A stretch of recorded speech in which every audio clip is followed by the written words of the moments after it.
ಈ ನಡುವೆ ಜೈಲಿಗೆ ಹಾಕ್ತಾರಾ? ಹಾಕ್ಲಿ ಬಿಡಿ, ನಾನು ವಿಚಾರಣೆಗೆ ಹೋಗೋಕ್ಕಾಗಲ್ಲ, ಇಲ್ಲೇ ಬಂದರೆ ಹೇಳಿಕೆ ಕೊಡ್ತೀನಿ ಅಂತ ಚಂದ್ರಶೇಖರನಾಥ ಸ್ವಾಮೀಜಿಯವರು ಪಬ್ಲಿಕ್ ಟಿವಿ ಜೊತೆ ಮಾತನಾಡಿದ್ದಾರೆ. ಒಂದು ವಿವಾದಾತ್ಮಕ ಹೇಳಿಕೆಯನ್ನು ಕೊಟ್ಟಿದ್ದರು. ಮುಸ್ಲಿಮರಿಗೆ ಮತದಾನದ ಹಕ್ಕನ್ನು ಕಡಿತ ಮಾಡಬೇಕು ಅಂತ. ಆ ವಿಚಾರಕ್ಕೆ ಸಂಬಂಧಪಟ್ಟಂತೆ ನನ್ನನ್ನು ಜೈಲಿಗೆ ಹಾಕ್ತಾರಾ? ಹಾಕ್ಲಿ ಬಿಡಿ, ನನಗೆ ವಿಚಾರಣೆಗೆ ಹೋಗೋಕ್ಕಾಗಲ್ಲ. ಡಿಸೆಂಬರ್ 2ನೇ ತಾರೀಕು ಬೆಳಗ್ಗೆ 11 ಗಂಟೆಗೆ ಅವರು ವಿಚಾರಣೆಗೆ ಹೋಗಬೇಕು. ಅವರೇನಾದರೂ ಇಲ್ಲೇ ಬಂದರೆ ನನ್ನ ಹೇಳಿಕೆಗೆ ನಾನು ಸ್ಪಷ್ಟನೆಯನ್ನು ಕೊಡ್ತೀನಿ. ಈ ರೀತಿ ಹೇಳಿಕೆಯನ್ನು ಅವರು ಕೊಟ್ಟಿದ್ದಾರೆ. ಸರ್ಕಾರದ ವಿರುದ್ಧವೂ ಚಂದ್ರಶೇಖರ್ ಸ್ವಾಮೀಜಿಯವರು ಈ ಸಂದರ್ಭದಲ್ಲಿ ಕಿಡಿಕಾರಿದ್ದಾರೆ. ಹಲವಾರು ವಿಚಾರಗಳ ಬಗ್ಗೆ ಮಾತನಾಡಿದ್ದಾರೆ ಅವರು. ಅಂದರೆ ಸರ್ಕಾರ ಕೂಡ ತುಷ್ಟೀಕರಣದ ರಾಜಕೀಯವನ್ನು ಮಾಡ್ತಾ ಇದೆ, ಇದನ್ನು ಬಿಡಬೇಕು. ಕಾಂಗ್ರೆಸ್ ಸರ್ಕಾರದ ವಿರುದ್ಧ ಹರಿಹಾಯ್ದಿದ್ದಾರೆ. ರೈತರು ಭೂಮಿ ಕಳೆದುಕೊಳ್ಳೋದನ್ನು ವಿರೋಧಿಸಿ ನಾನು ಮಾತನಾಡಿದ್ದೆ ತಪ್ಪಾ, ಅದನ್ನು ಕೂಡ ಹೇಳಿದ್ದಾರೆ.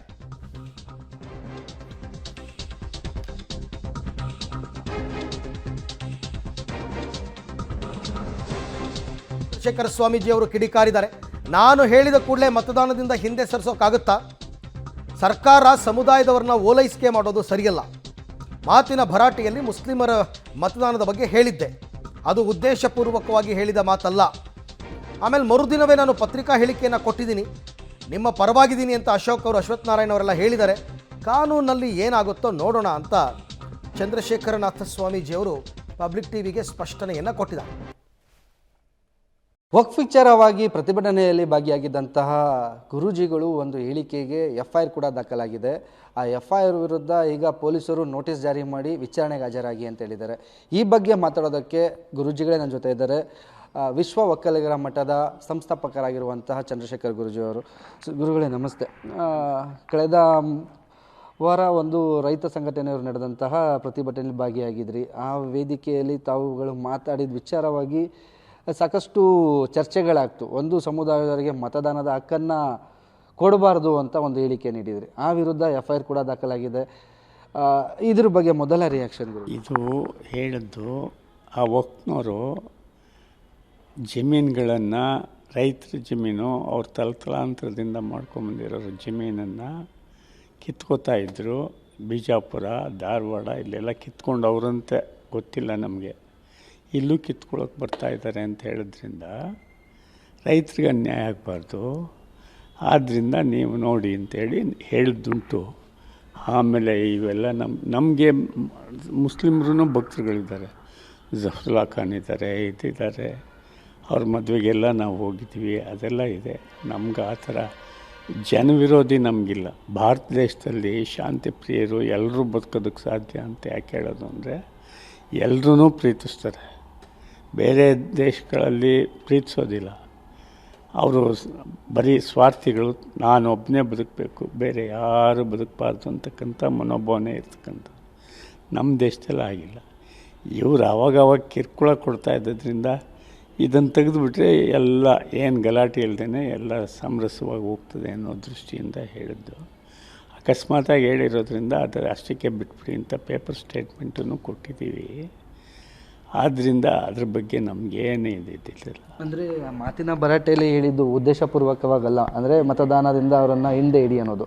ಹಿಂದೆ ಹಿಡಕ್ಕೆ ನಾನು ಒಬ್ಬ ಹೇಳಿದ್ರೆ ಆಗೋದಿಲ್ಲ. ಅದಕ್ಕೆ ಸಂವಿಧಾನ ಇದೆ, ಸರ್ಕಾರ ಇದೆ, ಅವ್ರುಗಳು ಮಾಡ್ಕೋಬೇಕು ಅಷ್ಟೇ ಹೊರತು ನಾವೇನು ಮಾಡೋಕ್ಕಾಗೋದಿಲ್ಲ. ಮತ್ತೊಂದು ವಿಚಾರ ಹೇಳ್ತೀರಾ, ವಕ್ಫ್ ಬೋರ್ಡನ್ನು ಬ್ಯಾನ್ ಮಾಡಿ ಅಂತಲೂ ಸಹ ಹೇಳಿದ್ರಿ. ಬ್ಯಾನ್ ಅಂತ ಹೇಳಿಲ್ಲ ನೋಡಿ, ಏನೇನೋ ಹೇಳ್ತೀರ ನೀವು. ನಾನು ಮಾತು ಬರದೇ ಇರ್ತಕ್ಕಂಥ ವಕ್ಫ್ ಬೋರ್ಡನ್ನ ಬ್ಯಾನ್ ಮಾಡಿ ಅಂತ ಹೇಳಿಲ್ಲ. ವಕ್ಫ್ ಬೋರ್ಡ್ ಮಾಡ್ತಾ ಇರೋದು ತಪ್ಪು. ರೈತರು ಭೂಮಿ ಎಲ್ಲ ಕಿತ್ಕೊಂಡು ಅವ್ರದ್ದಲ್ಲ ಅಲ್ಲದೇ ಇದ್ರೂ ಕಿತ್ಕೊಂಡು ಇದು ಮಾಡೋದು, ತೊಂದರೆ ಕೊಡೋದು ಬಾರ್ದು ಅಂತ. ಗುರುಗಳೇ, ನೀವು ಪೇಪರ್ ಸ್ಟೇಟ್ಮೆಂಟು ಕೊಡ್ತೀರಾ, ಅಕಸ್ಮಾತಾಗಿ ಹೇಳಿರುವಂಥ ಹೇಳಿಕೆ ಉದ್ದೇಶಪೂರ್ವಕ ಅಲ್ಲ ಅನ್ನೋದು. ಅದಾದ ನಂತರದಲ್ಲೂ FIR ದಾಖಲಾಗುತ್ತೆ. ಉಪ್ಪರಪೇಟೆ ಪೊಲೀಸ್ ಸ್ಟೇಷನಲ್ಲಿ ನಿಮ್ಮ ವಿರುದ್ಧ FIR ಕೂಡ ಈಗ ದಾಖಲಾಗಿದೆ. ವಿಚಾರಣೆಗೆ ಹಾಜರಾಗಿ ಅಂತ ನೋಟಿಸ್ ಕೂಡ ಕೊಟ್ಟಿದ್ದಾರೆ. ಈ 2ನೇ ತಾರೀಕು ಅಂದರೆ ಡಿಸೆಂಬರ್ ಸೋಮವಾರ ವಿಚಾರಣೆಗೆ ಬನ್ನಿ ಅಂತ ನೋಟಿಸ್ ಕೊಟ್ಟಿದ್ದಾರೆ. ಕೊಟ್ಟಿದ್ದಾರೆ. ನನಗೆ ಹುಷಾರಿಲ್ಲ, ನಾನು ಮಲಗಿದ್ದೆ. ನೀವು ಬಂದಿದ್ದೀರ, ನಾವು ಯಾರನ್ನೂ ಕಾಯಿಸೋದಿಲ್ಲ, ಅವ್ರನ್ನ ಆವಾಗವಾಗ ಕಳಿಸ್ಕೊಟ್ಬಿಡ್ತೀವಿ. ಆದ್ದರಿಂದ ನೀವು ಬಂದಿದ್ದಾರೆ ಅಂದರು, ಅದಕ್ಕೆ ಹೇಳಿ ಕಳಿಸ್ಬಿಡೋಣ ಅಂತ ಬಂದೆ. ಇಲ್ಲದೇ ಇದ್ದರೆ ನಾನು ಮಲಗೇ ಇರ್ತಿದ್ದೆ. ನಿಮ್ಮ ಆರೋಗ್ಯ ಕೂಡ ಸರಿ ಇಲ್ಲ ಅಂತ ನಿನ್ನೆ ಕೂಡ BJP ನಿಯೋಗ ಭೇಟಿ ಮಾಡಿದ್ರು, ನಿಮ್ಮ ಪರವಾಗಿ ನಾವು ಇದ್ದೀವಿ ಅಂತ ಹೇಳಿದ್ರು. ಎಲ್ಲೋ ಸರ್ಕಾರ ಬೇಕು ಅಂತ FIR ಮಾಡಿಸಿ ಈ ರೀತಿ ಒಂದು ಇದು ಮಾಡ್ತಿದ್ದಾರೆ, ಒಕ್ಕಲೆಬ್ಬಿಸುವಂಥ ಕೆಲಸ ಆಗ್ತಿದೆ. ಯಾಕಂದರೆ ಈಗಾಗಲೇ ಸ್ಟೇಟ್ಮೆಂಟನ್ನು ಅಚಾನಕ್ ಆಗಿರೋದು ಅಂತಲೂ ಸಹ ಒಂದು ಸ್ಪಷ್ಟನೆ ಕೊಟ್ಟಿದ್ರಿ. ಇಂಥ ಸಂದರ್ಭದಲ್ಲೂ FIR ದಾಖಲಿಸ್ಕೊಂಡು ವಿಚಾರಣೆಗೆ ಹಾಜರಾಗಿ ಅಂತ ನೋಟಿಸ್ ಕೊಟ್ಟಿದ್ದಾರೆ. ಇದಕ್ಕೆ ಏನು ಉತ್ತರ ಕೊಡ್ತೀವಿ? ಅದಕ್ಕೆ ನಾನು ಏನು ಮಾಡಲಿ, ಅವ್ರ ಮನಸ್ಸಿಗೆ ಬಂದಂಗೆ ಅವ್ರು ಮಾಡ್ಕೊಂಡಿದ್ದಾರೆ. ನಾವು ಏನಾಗ್ತದೋ ಭಗವಂತ ನಿಶ್ಚಯ ಅಂತ ಸುಮ್ಮನೆ ಇದ್ದೀವಿ.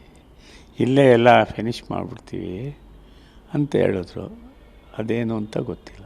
ಈಗ ಉಪ್ಪರಪೇಟೆ ಪೊಲೀಸ್ ಠಾಣೆಗೆ ಹೋಗ್ತೀರಾ, ವಿಚಾರಣೆ ಎದುರಿಸ್ತೀರಾ?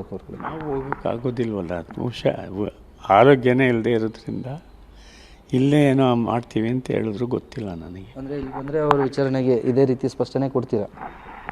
ಇರೋದನ್ನು ಹೇಳ್ತೀವಿ ಅಷ್ಟೇ. ಬಟ್ FIR ಮಾಡಿರುವಂಥದ್ದು ಒಂದು ಹಿಂದೂ ಸ್ವಾಮೀಜಿಗಳನ್ನು ಟಾರ್ಗೆಟ್ ಮಾಡಿ ಹೇಳಿಕೆ ನೀಡಿದ್ದಕ್ಕೇನೆ ಅಂತಲೇ ದೇಶದ್ರೋಹಿ ಚಟುವಟಿಕೆ ಹೇಳಿಕೆ ನೀಡಿದ ಎಷ್ಟೋ ಹಿಂದೆ ಎಷ್ಟೋ ಜನ ಎಷ್ಟೋ ಥರದಲ್ಲಿ ಇದಕ್ಕಿಂತ ಉಗ್ರವಾಗಿ ಹೇಳಿದ್ದಾರೆ. ಸಾಬ್ರುಗಳು ಹೇಳಿದ್ದಾರೆ, ಹಿಂದೂಗಳು ಹೇಳಿದ್ದಾರೆ. ಅದಕ್ಕೆಲ್ಲ ಏನೂ ಮಾಡಲಿಲ್ಲ. ಇದಕ್ಕೆ ಮಾತ್ರ ಮಾಡ್ತಾ ಇದ್ದಾರೆ ಅಂದರೆ ಅದೇನು ಅಂತ ಗೊತ್ತಿಲ್ಲ. ಅಂದರೆ ಒಂದು ಹೇಳಿಕೆ FIR ದಾಖಲಾಗುವ ಮಟ್ಟಕ್ಕೆ ಒಂದು ಸಮುದಾಯದವರೆಗೆ ಧಕ್ಕೆ ಆಗಿದೆಯಾ ಹಾಗಾದರೆ? ಯಾವುದು? ನಿಮ್ಮ ಹೇಳಿಕೆ, ಮತದಾನದ ಹೇಳಿಕೆ. ಅಲ್ಲ, ಹಿಂದೆ ಗೊತ್ತಿಲ್ಲ ನನಗೆ. ಈಗ ಇವ್ರು ಯಾಕೆ ಮಾಡಿದ್ದಾರೆ, ಏನು ಮಾಡಿದ್ದಾರೆ ಗೊತ್ತಿಲ್ಲ ನನಗೆ. ಅಂದರೆ ಈಗ ಕಾನೂನಾತ್ಮಕ ಹೋರಾಟ ನಡೆಸಲೇಬೇಕಾಗತ್ತೆ. ಕಾನೂನಾತ್ಮಕ ಹೋರಾಟ ನಡೆಸಲೇಬೇಕಾಗತ್ತೆ. FIR ದಾಖಲಾಗಿದೆ. ಏನೇನಾಗ್ತದೆ ಅದು ಬಿಟ್ಬಿಡೋದು, ಆದಂಗೆ ಹೋಯ್ತಾ ಇರೋದು. ಈಗ ಹಿಡ್ಕೊಂಡು ಹೋಯ್ತಾರ, ಹೋಗ್ಲಿ ಜೈಲಿಗೆ ಹೋಗೋದು, ಅದಕ್ಕೇನಂತೆ? ಅದು ಜೈಲಿಗೆ ಹಾಕಿದ್ರು ಜೈಲಿಗೆ ಹೋಗಕ್ಕೆ ರೆಡಿ ಇದ್ದೀರಿ ಹಾಗಾದರೆ? ಗುರುಳಿ, ಕಡೆಯದಾಗಿ ಸರ್ಕಾರಕ್ಕೆ ಏನು ಹೇಳ್ತೀರಾ? ಯಾಕಂದರೆ ಸಾಕಷ್ಟು ಸರ್ಕಾರ ಎಚ್ಚೆತ್ಕೋಬೇಕು, ಯಾರಿಗೂ ಅನ್ಯಾಯ ಮಾಡಬಾರ್ದು, ಮತ್ತು ಪಕ್ಷಪಾತಿಗಳಾಗಬಾರ್ದು, ಒಬ್ಬರನ್ನೇ ಓಲೈಸ್ಕೊಂಡು ಅವ್ರನ್ನ ಇದು ಮಾಡ್ಕೋಬಾರ್ದು.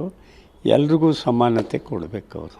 ಅಂದರೆ ಹೋರಾಟಕ್ಕೆ ಭಾಗಿಯಾಗಿರೋ ಕಾರಣಕ್ಕೇನೆ ಅಂದರೆ ಹೋರಾಟಗಳನ್ನ ಹತ್ತಿಕ್ಕುವಂಥ ಪ್ರಯತ್ನ ಆಗ್ತಿದೆ ಈ ಥರ FIR ದಾಖಲಿಸಿ. ಅದೇನೋ ಅದು ಗೊತ್ತಾಗಲಿಲ್ಲ. ನಾವು ರೈತರು ಉಳಿಲಿ, ರೈತರು ಬದುಕಲಿ, ಯಾವುದೇ ಕಾರಣಕ್ಕೂ ರೈತರಿಗೆ ಅನ್ಯಾಯ ಆಗಬಾರ್ದು ಅನ್ನೋದೇ ನಮ್ಮ ದೃಷ್ಟಿ. ಅಂದರೆ ಈಗ ನೀವು ಹೋರಾಟದಲ್ಲಿ ಭಾಗಿಯಾಗಿದ್ರಿ ಅನ್ನೋ ಕಾರಣಕ್ಕೇ FIR ದಾಖಲಾಗಿದೆ ನಿಮ್ಮ ಮೇಲೆ ಅನ್ನುವಂಥ ಒಂದು ಅಭಿಪ್ರಾಯ. ಯಾಕಂದರೆ ನಿನ್ನೆ ಭೇಟಿ ಮಾಡಿದವರು ನಿಮ್ಮ ಪರವಾಗಿ ನಿಂತ್ಕೋತೀವಿ, ನಾವಿದ್ದೀವಿ ಅಂತಲೂ ಸಹ ಹೇಳಿದ್ದಾರೆ. ಮತ್ತು ಸರ್ಕಾರಕ್ಕೂ ಒಂದು ಒತ್ತಡ ಹೇಳಿದ್ದಾರೆ, FIRನ ವಾಪಸ್ ಪಡೀರಿ ಅಂತ. ಅದು ಬಂದಿದ್ರು ನಿನ್ನೆ ಅಶ್ವಥ್ ನಾರಾಯಣ, ಏನು ಯೋಚನೆ ಮಾಡಿಬಿಡಿ ಸ್ವಾಮಿ, ಏನಾಗೋದಿಲ್ಲ ಅಂತ ಹೇಳಿದ್ರು. ನಮಗೇನು ಅದು ಯಾವ ಥರದ್ದು ಏನು ಯೋಚನೆ ಇಲ್ಲ. ಒಟ್ಟಿನಲ್ಲಿ ರೈತರಿಗೆ ಒಳ್ಳೇದಾದರೆ ಸಾಕಷ್ಟೆ. ನಿಮ್ಮ ಮಾಧ್ಯಮದ ಮೂಲಕ ರೈತರಿಗೆ ಒಳ್ಳೇದು ಮಾಡಿಯಪ್ಪ ಅಷ್ಟೆ. ಅಂದರೆ ರೈತರ ಭೂಮಿ ಮತ್ತು ರೈತರೆಲ್ಲೇ ಇರಬೇಕು, ವಕ್ಫ್ ಬೋರ್ಡ್ ನೀಡಬಾರ್ದು ಅನ್ನೋದು. ಅವ್ರು ಬದುಕಬೇಕಾದ್ರೆ ಹೇಗೆ ಬದುಕೋದು ಹೇಳಿ? ಈಗ ವಕ್ಫ್ ಬೋರ್ಡ್ ಏನು ಇಲ್ಲವೇ ಇಲ್ಲ. ಅಸ್ತಿತ್ವ ಅಂದರೆ ಅಲ್ಲಿ ಯಾರು ವ್ಯಕ್ತಿ ಅನ್ನೋದೇ ಗೊತ್ತಿಲ್ಲ. ಇವ್ರು ಎಲ್ಲ ಜಮೀನು ವಿಧಾನಸೌಧ ಹಾಕಿದ್ರೆ ಅದು ಅವ್ರದ್ದೇ ಅಂತ ಹೇಳಿ ಮಾತಾಡ್ತಾರೆ. ಅದು ಹೇಗೆ ಏನು ಅನ್ನೋದೇ ನಮಗೆ ಗೊತ್ತಿಲ್ಲ. ಕಡೆಯದಾಗಿ ಗುರುಗಳೇ, ವಿಚಾರಣೆ ಎದುರಿಸ್ಬೇಕಾಗತ್ತೆ. ಯಾಕಂದರೆ ಅವರು FIR ದಾಖಲಿಸ್ಕೊಂಡಿದ್ದಾರೆ, ಎಲ್ಲದಕ್ಕೂ ಸಿದ್ಧ. ಜೈಲು ಕೂಡ ಹಾಕಿದ್ರೆ ಹೋಗ್ತೀನಿ ಅಂತ ಹೇಳ್ತಿದ್ದೀರಾ. ಅದು ಸರಿ, ಏನಾಗ್ತದೋ ಅದಕ್ಕೆ ನಾವು ತಲೆ ಬಾಗಬೇಕಲ್ಲ, ಸರಿ ಅಂತ ಹೋಗ್ತಾ ಇರೋದು. ಓಕೆ, ಇದಿಷ್ಟು ಚಂದ್ರಶೇಖರ ಗುರೂಜಿಗಳ ಮಾತು. ಅಲ್ಲಿ ನಾನು ಮಾತಿನ ಭರಾಟೆಯಲ್ಲಿ ಆ ರೀತಿ ಹೇಳಿದೆ, ಉದ್ದೇಶಪೂರ್ವಕವಾಗಿ ಹೇಳಿರೋದಲ್ಲ.